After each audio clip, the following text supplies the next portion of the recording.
Wow, really? I know this one.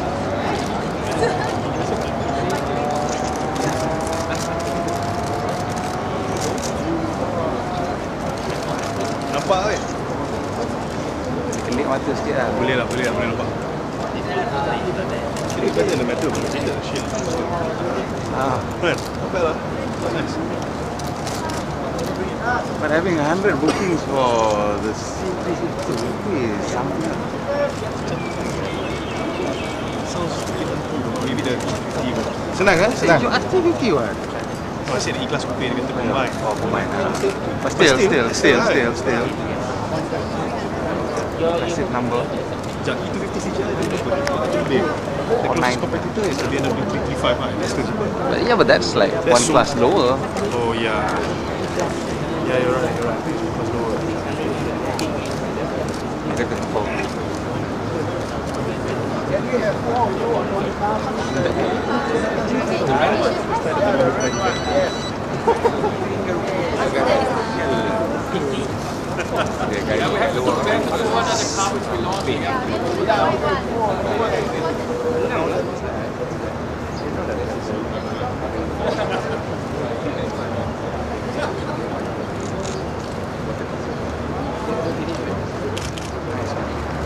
Nice one, Dave.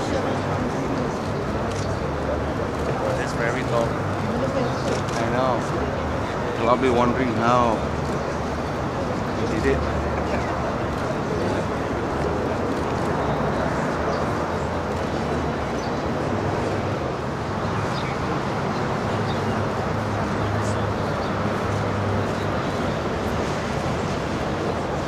How about the fuel efficiency and the CGI engine?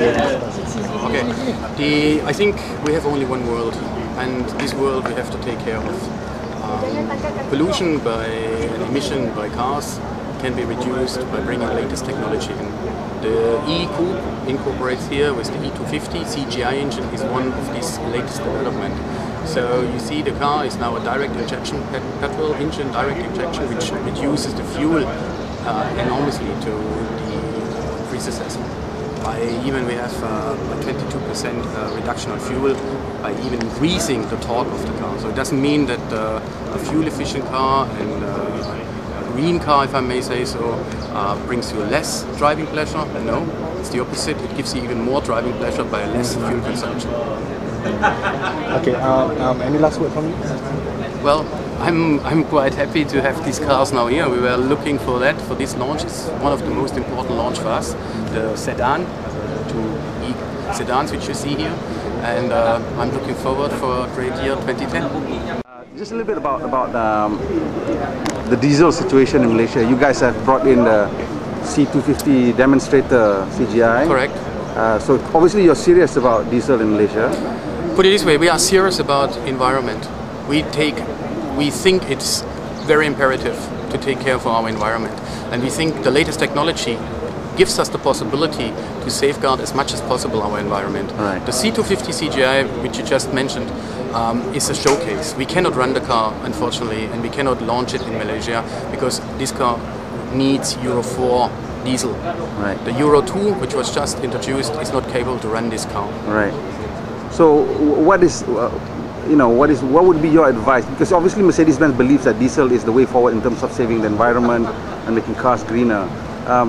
What advice would you have for the Malaysian government if they're thinking about where the diesel policy should go, in which direction it should go? It's not the only, I must say. We are of the opinion it's one part of the whole possibilities. You know, in the extreme you talk about electro cars, you can talk about the diesel cars, you can talk about fuel reduction by improving even the petrol engine like the CGI engine here. So it's the whole range.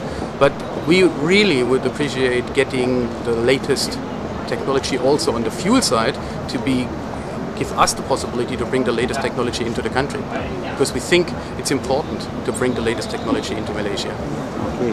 and a little bit about the end-of-life vehicle and why that is such an important issue in Europe and why it is, you know.